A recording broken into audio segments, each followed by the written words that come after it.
rag hadda naga haray baa la shaqaysanayay oo wax la wata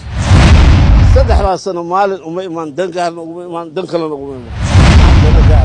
annaga waxaan madaxweynaha ka keennay 80%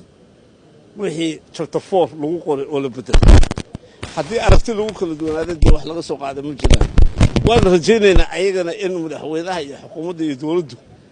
in dawlad hadalku waa socdaa wax istaagay ma leh waxa ayaga gaar ah oo aan dastuurka ahayn oo hadda ay tabanayaanna miiska ha soo saaraan ma ogtahay dastuurka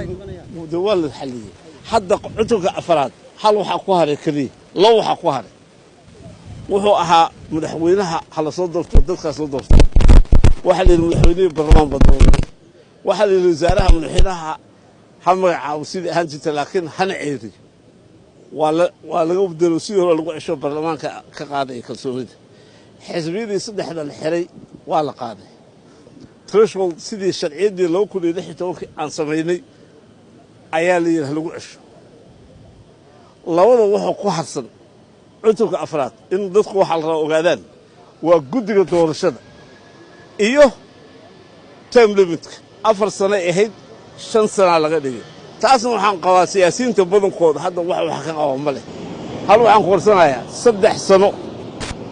ayuu xasan jooga hadda 3 sano xawaa jooga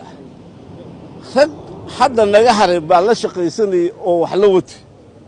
saddexdaas sano maalin uma imaan dangaarna uguma imaan dan kalena uguma imaan